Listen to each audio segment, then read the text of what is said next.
Hemos dicho que Jesús ben Sirá se percata del peligro que supone la influencia de la cultura helenística para el pueblo de Israel, concretamente para la fe de Israel.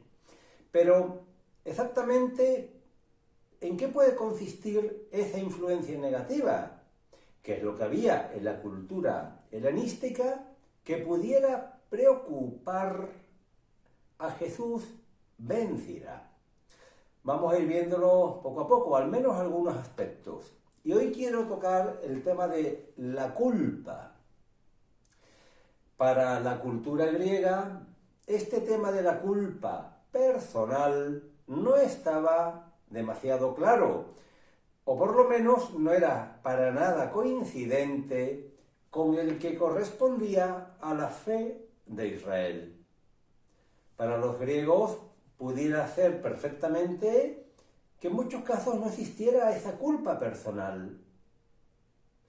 Hay un ejemplo interesante de la obra Orestes de Eurípides.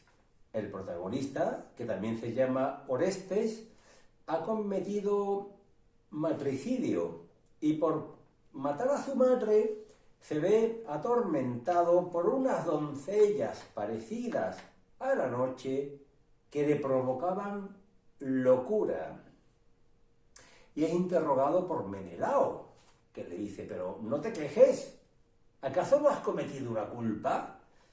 Y Orestes le dice a Menelao que él no es culpable, puesto que el mismísimo Febo Apolo, un dios, le ha dicho que mate a su madre. Cuando Menelao le dice: ¿y acaso Febo Apolo es a tal punto ignorante del bien y la justicia? La respuesta de Orestes es la siguiente: somos esclavos de los dioses, sean lo que sean los dioses. Luego Orestes niega su culpa. Somos esclavos de los dioses. De alguna forma, esto se ve también en algunos cristianos de hoy en día, que te dicen que no hacen la obra saludable porque Dios no se lo ha concedido. Que de alguna forma, cuando una persona comete pecado, o él mismo comete pecado, te dice: yo no he recibido el don. No he recibido el don, pues ¿qué te digo yo? De ser paciente. No he recibido el don de ser generoso. No he recibido el don de la largueza. Acusan a Dios, porque están acusando a Dios, de no haberle dado dones. Esto no es verdad. Eso no es el cristianismo. Y eso tampoco era aceptable en el judaísmo. Ahora lo vemos, pero vamos a hablar un poquito más de la cultura helenística, sobre la culpa. ¿Qué nos dice? ¿Qué más podemos aprender del concepto de culpa de los griegos? Pues que podíamos ser castigados sin tener culpa. Por ejemplo, la tragedia de Edipo. Edipo comete incesto y parricidio. Y vemos que hay una serie de desgracias sobre Edipo, pero también sobre Tebas, la ciudad de Tebas, y sobre la descendencia de Edipo. Vemos que hay inocentes que pagan por culpas que no son suyas.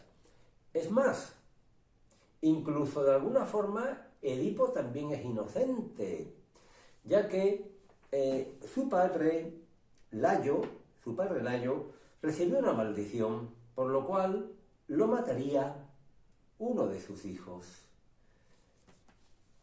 Si Edipo ha matado a su padre, por tanto, es debido a que éste había recibido una maldición.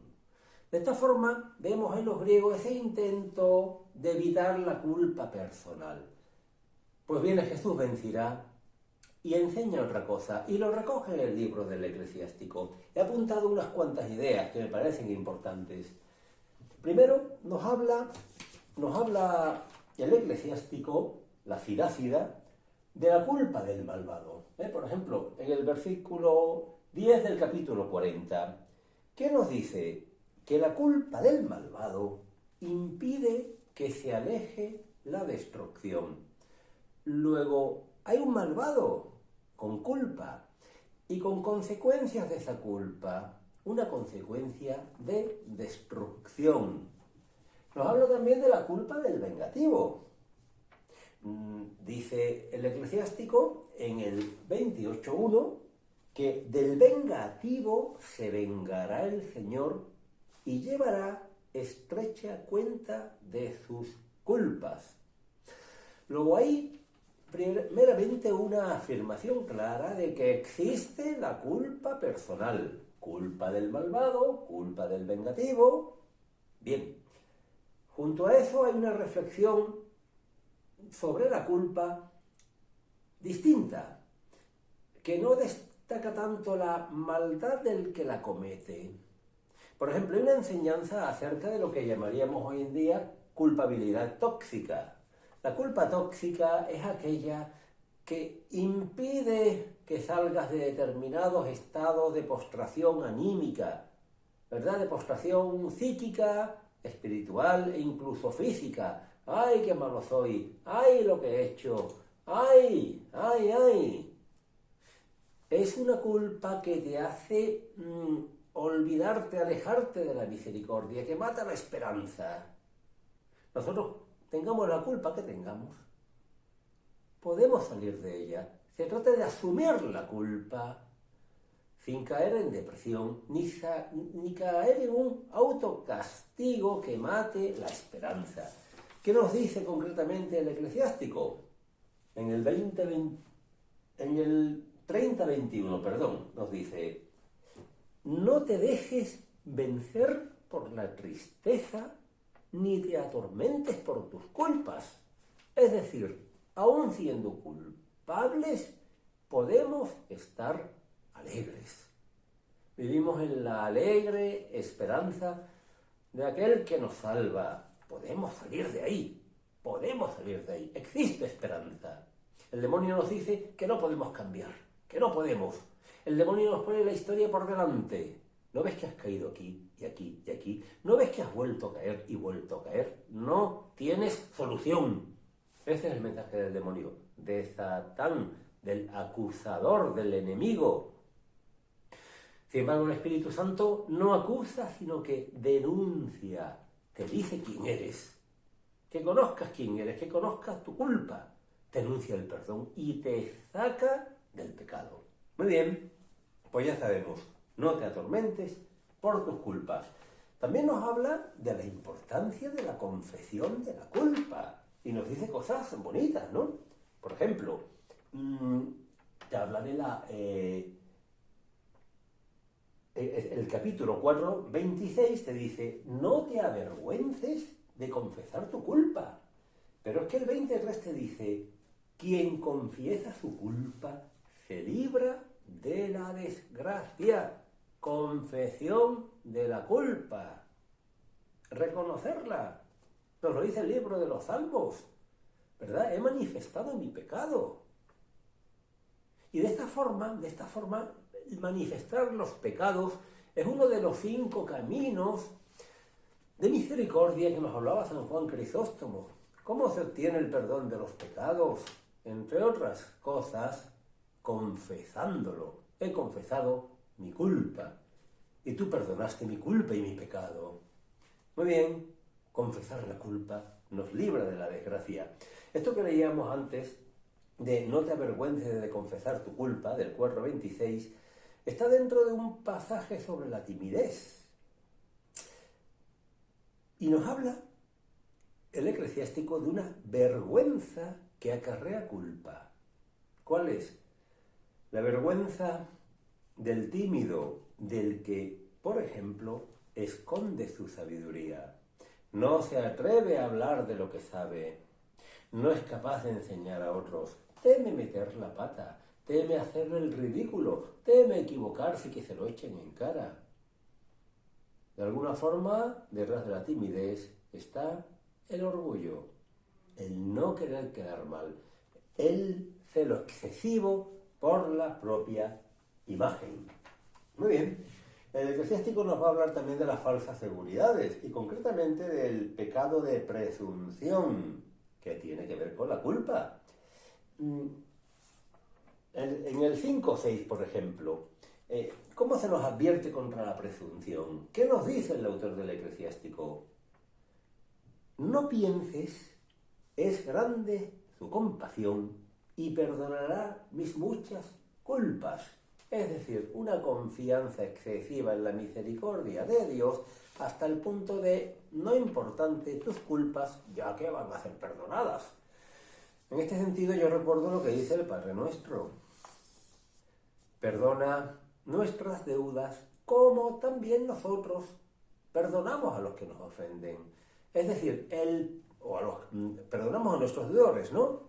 Ec dimite nobis debita nostra, sicut ec nos dimitimus debitoribus nostris.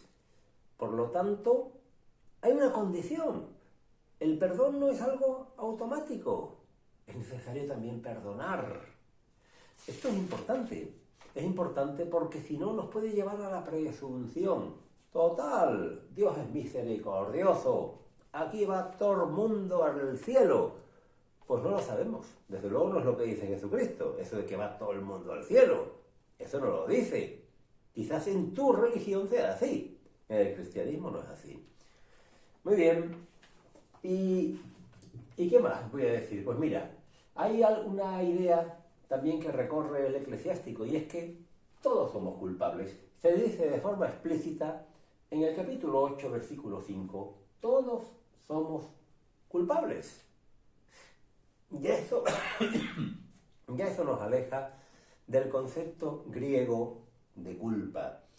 Nos dirá el capítulo 25-24, por una mujer comenzó la culpa y por ella morimos todos, lo que es una alusión clarísima al pecado original, a la caída que nos narra el capítulo 3 del Génesis. Todos hemos caído, todos somos pecadores, todos somos culpables, todos, hay que admitirlo, reconocerlo. Ahora bien, como nos dirá San Agustín en el pregón pascual, oh feliz culpa, que mereció tan grande Redentor, oh admirable condescendencia del Creador, oh incomparables ternura y caridad, por rescatar al esclavo, has sacrificado al Hijo. Sin el pecado de Adán, Cristo no nos habría rescatado. Muy bien, pues sin presunción, ¿qué hacemos? Ante nuestra culpa, la admitimos, nos sentimos pequeños, nos sentimos necesitados de la gracia y se la pedimos al Señor, porque Él con su gracia nos hace capaz de limpiarnos de la culpa y vivir en santidad.